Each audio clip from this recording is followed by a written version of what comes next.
Damos comienzo a un nuevo comentario bíblico expositivo, Servidores de Dios. Quien te habla es Manuel Cornejo. En esta ocasión estaré compartiendo en el Evangelio de Mateo, capítulo 3 y versículo 1, donde dice: Porque he aquí que en aquellos días y en aquel tiempo en que haré volver la cautividad de Judá y de Jerusalén. Nos habla aquí de la cautividad y de una promesa también de parte del Señor, cuando dice: haré tomar la cautividad. Eso es, revocarla o anularla. Los judíos limitaban esto al retorno de Babilonia y los cristianos lo hacen a referirse a la venida de Cristo. Pero el profeta comprende toda la redención comenzando desde la vuelta de Babilonia y continuando entonces desde la primera venida de Cristo y siguiendo hasta el último día, es decir, su segunda venida, cuando Dios restaurará su iglesia a la felicidad perfecta. Continuará con el versículo 2, donde dice: reuniré a todas las naciones y las haré descender al valle de Josafá, y allí entraré en juicio con ellas a causa de mi pueblo y de Israel, mi heredad, a quien ellas esparcieron entre las naciones y repartieron mi tierra. Aquí hallamos una reunión, y una reunión que será para juicio. Y es que por esa razón dice: reuniré a todas las naciones. Y lo hará contra Jerusalén para la batalla, y la ciudad será tomada y las casas saqueadas, etc. Pero entonces saldrá el Señor y peleará contra aquellas naciones como cuando peleó en el día de la batalla, y sus pies estarán en aquel día sobre el monte de los olivos, que está delante de Jerusalén al oriente, donde el monte de los olivos responde aquí al valle de Josafá. Este último se llama el valle de la bendición, en hebreo, Beraca. En el segundo libro de Crónicas, capítulo 20, versículo 26, dice: y al cuarto día se juntaron en el valle de Beraca, porque allí bendijeron a Jehová, y por esto llamaron el nombre de aquel paraje el valle de Beraca, hasta hoy. Este se encuentra entre Jerusalén y el monte de los olivos, y por él fluye el Cedrón. Téngase en cuenta que cuando Josafá derrotó a los enemigos confederados de Judá, a saber, Amón, Moab, etc. Y esto queda reflejado en el Salmo 83, los versículos 6 al 8, donde dice: las tiendas de los edomitas y de los israelitas, Moab, y los agarenos, Gebal, Amón y Amalet, los filisteos y los habitantes de Tiro, también el asirio se ha juntado con ellos, sirven de brazo a los hijos de Lot. En este valle, que por lo tanto fue llamado el Valle de la Bendición, porque allí bendijeron al Señor antes de la victoria. El segundo libro de Crónicas, capítulo 20, y los versículos 21 y 22, dice: y habido consejo con el pueblo, puso a algunos que cantasen y alabasen a Jehová, vestidos de ornamentos sagrados, mientras salía la gente armada, y que dijesen: glorificad a Jehová, porque su misericordia es para siempre.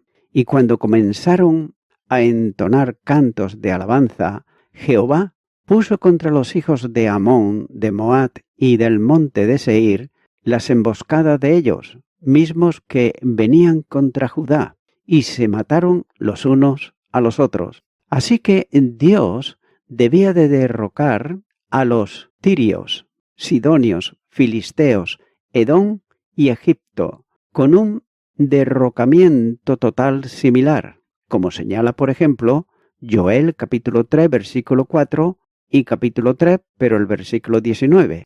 Y esto se ha cumplido hace mucho tiempo, pero el evento final, ensombrecido aquí, sigue siendo futuro, cuando Dios se interpondrá especialmente para destruir a los últimos enemigos de Jerusalén, de los cuales Tiro, Sidón, Edom, Egipto y Filistea son los tipos.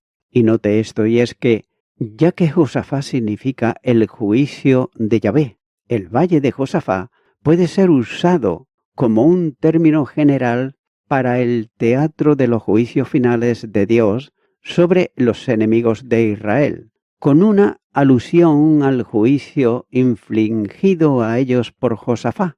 La mención definitiva del Monte de los Olivos en Zacarías capítulo 14 y los versículos 1 al 21, y en el hecho de que esta fue la escena de la ascensión, hasta que sea probable que la misma sea la escena de la venida de Cristo otra vez. Hechos de los Apóstoles capítulo 1 y versículo 11 dice: Este mismo Jesús vendrá de la misma manera que lo habéis visto ir al cielo. Sigue diciendo este versículo: todas las naciones, es decir, que han maltratado a Judá, y allí entraré en juicio con ellos. Isaías capítulo 66 y versículo 16 dice: Porque Jehová juzgará con fuego y con su espada a todo hombre, y los muertos de Jehová serán multiplicados. También sigue diciendo: por mi pueblo y por mi heredad Israel. Si miramos en Deuteronomios capítulo 32 y versículo 9, dice: Porque la porción de Jehová es su pueblo, Jacob la heredad que le tocó. La porción del Señor en su pueblo, Jacob, es la suerte de su herencia. Jeremías capítulo 10, versículo 16 dice: No es así la porción de Jacob, porque él es el hacedor de todo, e Israel es la vara de su heredad. Jehová de los ejércitos es su nombre, implicando que la fuente de la redención de Judá es el amor libre de Dios con el cual él escogió a Israel como su herencia especial, y al mismo tiempo asegurándoles cuando se abatieran debido a las pruebas que él defendería su causa como suya, y como si él fuera herido en su persona. Continuará con el versículo 3, donde dice: Y echaron suerte sobre mi pueblo, y dieron los niños por una ramera, y vendieron las niñas por vino para beber. Destaca en este versículo dos palabras, y es dieron y vendieron. Comienza diciendo que echaron suerte sobre mi pueblo. Así repartieron entre sí por suertes a mi pueblo como cautivos suyos. Note lo que dice Abdías, capítulo 1 y versículo 11. El día que, estando tú delante, llevaban extraños cautivo su ejército, y extraños entraban por sus puertas, y echaban suerte sobre Jerusalén. Tú también eras como uno de ellos. Y Nahum, capítulo 3, versículo 10, dice: Sin embargo, ella fue llevada en cautiverio. También sus pequeños fueron estrellados en las encrucijadas de todas las calles, y sobre sus varones echaron suertes, y todos sus grandes fueron aprisionados con grillos. Sigue diciendo este versículo que niños dieron por una ramera. En vez de pagar a la ramera por su prostitución en dinero, le daban como esclavo a un muchacho judío cautivo. También dice que vendieron las niñas por vino. Nótese que eran tan sin valor, estimaban ellos a una niña judía, que la vendían por un trago de vino. Continúa ahora con el versículo 4, donde dice: Y también, ¿qué tengo yo con vosotras, Tiro y Sidón, y todo el territorio de Filistea? ¿Queréis vengaros de mí? Y si de mí os vengáis, bien pronto haré yo recaer la paga sobre vuestra cabeza. Aquí hallamos una contienda. Es por eso que dice: ¿qué tengo yo con vosotros? Es como si le dijera: vosotros no tenéis relación conmigo, eso es, con mi pueblo. Y es así como se identifica Dios con Israel. Yo, es decir, mi pueblo, no os es dado causa alguna de disputa. Entonces, ¿Por qué pues me perturbáis? Eso es, a mi pueblo. Nótese esta misma frase que se repite también en el Antiguo y en el Nuevo Testamento. Por ejemplo, en el Antiguo Testamento en Josué, capítulo 22, versículo 24, donde dice: lo hicimos más bien por temor de que mañana vuestros hijos digan a nuestros hijos: ¿qué tenéis vosotros con Jehová, Dios de Israel? Y Mateo capítulo 8, versículo 29 dice: y clamaron diciendo: ¿qué tienes con nosotros, Jesús, Hijo de Dios? ¿Has venido acá para atormentarnos antes de tiempo? También nos habla aquí de Tiro, Sidón y Palestina. En Amós capítulo 1 y versículo 6 dice: así ha dicho Jehová, por 3 pecados de Gaza, y por el cuarto no reconoceré su castigo, porque llevó cautivo a todo un pueblo para entregarlo a Edom. También dice que si de mí os vengáis, es decir, por agravios imaginarios. Ezequiel capítulo 25 y los versículos 15 al 17 dice: así ha dicho Jehová el Señor, por lo que hicieron los filisteos con venganza, cuando se vengaron con despecho, de ánimo, destruyendo por antiguas enemistades. Por tanto, así ha dicho Jehová: he aquí yo extiendo mi mano contra los filisteos y cortaré a los cereteos y destruiré el resto que queda en la costa del mar, y haré en ellos grandes venganzas con reprensiones de ira, y sabrán que yo soy Jehová cuando hago mi venganza en ellos. Es decir, ya os voy a recompensar con vuestra propia moneda, y eso será rápido y precipitado.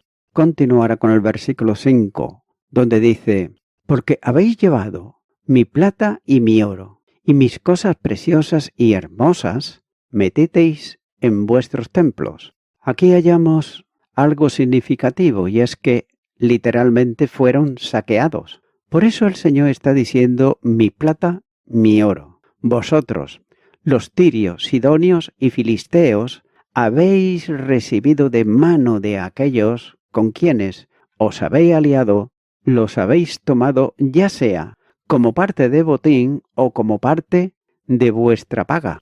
Es por eso que señala mi plata y mi oro, es decir, vasos de plata y oro dedicados a mi servicio en el templo y alrededor del altar. También dice: y lo habéis llevado a vuestros templos. Esto era como un desprecio hacia mí, con soberbia insultante. Los habéis presentado en vuestros templos a vuestros ídolos como si fueran más poderosos y gloriosos que yo. Así llevaron los filisteos el arca al templo de Dagón, pero a Dagón le costó la cabeza. El primer libro de Samuel, capítulo 5 y versículo 4 dice: y volviéndose a levantar de mañana, el siguiente día, he aquí que Dagón había caído postrado en tierra delante del arca de Jehová, y la cabeza de Dagón y las 2 palmas de sus manos estaban cortadas sobre el umbral, habiéndole quedado a Dagón el tronco solamente. Y también, por otro lado, Nabucodonosor se llevó los vasos sagrados cuando saqueó el templo. Y es por eso que le dice: mis cosas buenas y placenteras. Dios habla de ellas a la manera humana y así las considera. Continuó con el versículo 6, donde dice: y bendisteis los hijos de Judá y los hijos de Jerusalén a los hijos de los griegos, para alejarlos de su tierra, alejamiento de su propia tierra. Literalmente, hijos de los Javanitas, es decir, los jonios, una colonia griega en la costa de Asia Menor que fueron los primeros griegos conocidos por los judíos, ya que los propios griegos, sin embargo, en su descendencia original procedían ellos de Java. Note lo que dice Génesis capítulo 10, versículo 2 y el versículo 4. Los hijos de Jafet, Javán, y los hijos de Javán, Eliseo, Tarsis, Kiptim y Dodanín. Por esta estaban divididas las islas de los gentiles en sus tierras. Probablemente el germen de la civilización griega provino en parte de los esclavos judíos, importados a Grecia desde Fenicia por los traficantes, como así señala Ezequiel capítulo 27, versículo 13, que menciona a Javán y Tiro como comerciantes de personas, de hombres. Por otro lado, el historiador griego Aristófanes señala en su libro Los pájaros, en la página 505 al 507, alude que en el año 427 a.C., la costumbre fenicia de enviar a esclavos circuncidados, probablemente eran judíos, al trabajo en sus campos de cosecha. Y la broma proverbial fue Kuzkoo, es decir, es melodía de cosecha, como muestra la nota del cuco, circuncidados al campo. Y también podemos observar, por ejemplo, la pequeña esclava que esperaba a la esposa de Naamán. Segundo libro de Reyes, capítulo 5, versículo 2, dice: y de Siria habían salido bandas armadas, y habían llevado cautiva de la tierra de Israel a una muchacha, la cual servía a la mujer de Naamán. También nos habla lejos de sus fronteras, es decir, lejos de Judea, para que los judíos cautivos fueran ellos cortados de toda esperanza de retorno. Continúa con el versículo 7, donde dice: he aquí, yo los levantaré del lugar donde los vendisteis, y volveré vuestra paga sobre vuestra cabeza. Aquí no habla de retornarlos. Es por eso que dice, he aquí, observando bien, porque como será extraño cuando se haga, así ciertamente se hará para tu alegría, oh pueblo mío, y para el asombro de tus enemigos. Debe de considerarse que despertarlos y resucitarlos, aunque yacen durmiendo o como muertos, despertaré a algunos que se harán amigos de ellos, fuera del lugar donde los había vendido. Es decir, que cuando Alejandro Magno y sus sucesores, como por ejemplo Josefo el historiador, comenta e informa que despidió a todos los judíos que eran esclavos en Grecia y les dio permiso para regresar a su propio país. También dice que devolverá tu recompensa sobre tu propia cabeza. Y más que esto, te pagaré con tu propia moneda. Leerás y conocerás tu pecado en tu castigo. Continúa ahora con el versículo 8, donde dice: y venderé vuestros hijos y vuestras hijas a los hijos de Judá, y ellos los venderán a los sabeos, nación lejana, porque Jehová ha hablado. Aquí vemos un comercio, cuando dice los venderán a los sabeos. Los persas, Atarjerjes, Memón y Darío, Oco, y principalmente Alejandro el Grande, redujeron el poder de los fenicios y filisteos, ya que 30.000 tirios, después de la captura de Tiro por el último conquistador y multitudes de los filisteos en la toma de Gaza, fueron vendidos precisamente como esclavos. Y aquí se dice que los judíos hacen lo que el Dios de Judá hace en vindicación de su agravio. Por ejemplo, vender a los fenicios que lo habían vendido a ellos, a un pueblo lejano, como los que estaban en Grecia, a donde los judíos habían sido vendidos. También se refiere a los sabeos, que ocupaban el más lejano extremo de la Arabia. En Jeremías, capítulo 6, versículo 20, dice: para que a mí este incienso de Sabá y la buena caña olorosa de tierra lejana, vuestros holocaustos no son aceptables, ni vuestros sacrificios me agradan. Y voy concluyendo con esto. Note que cuán miopes enamorados son los impíos con toda su sabiduría imaginaria, ya que su propia pasión ciega lo instará de cabeza al valle del juicio del Señor, como significa el valle de Josafá. Y allí precisamente el Señor vindicará la causa de su pueblo, oprimido sobre todos sus opresores, como señalan los versículos 1 y 2. Y Él considerará los errores de su propio pueblo en la misma luz que se hicieran a sí mismo. Su pueblo es su herencia y por tanto Dios lo recompensará, como señala el versículo 4, ya que sus enemigos, en especie, por cada acto de lesión y robo cometido contra ellos, como señalan los versículos del 3 al 8.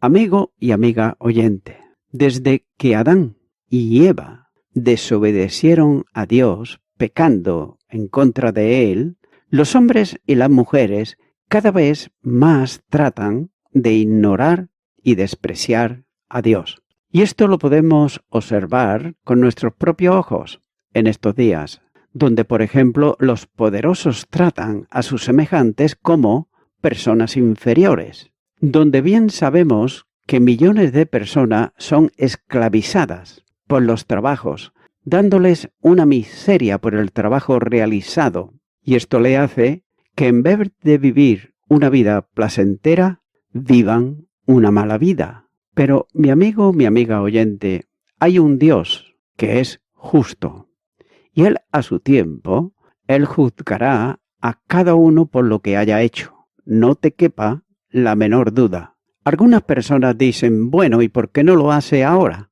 Pareciera como si no tuviera tiempo. Pero el Señor tiene toda la eternidad para juzgar uno por uno. Sin embargo, no es bueno, por otro lado, que el hombre juzgue a sus semejantes. ¿Por qué?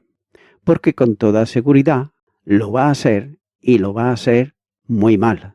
La misma palabra de Dios nos enseña en el Evangelio de Lucas, capítulo 6, versículo 37, dice: No juzguéis y no seréis juzgados, no condenéis y no seréis condenados, perdonad y seréis perdonados.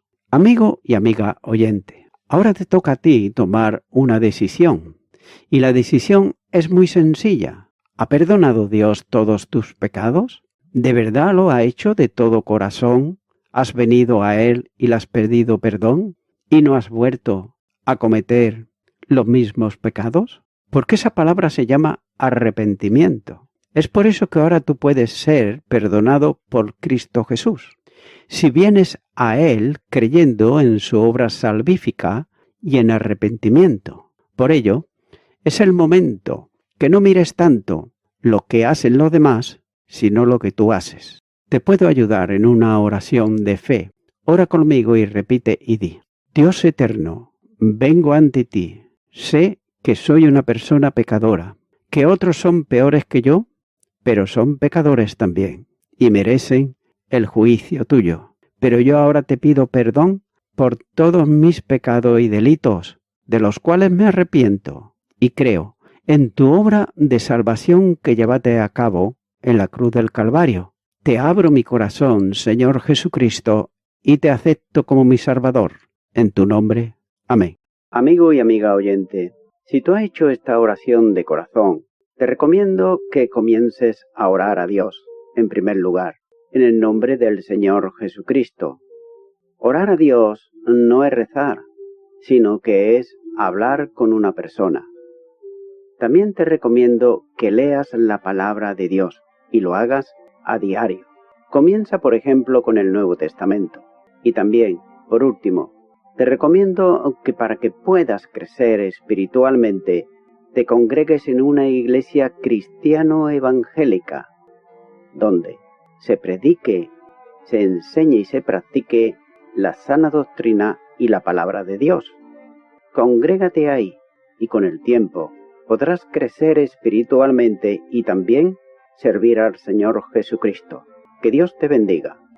Y a toda la audiencia, Nuevamente ya me estoy despidiendo de todos ustedes y será hasta el próximo programa. Que Dios os bendiga a todos.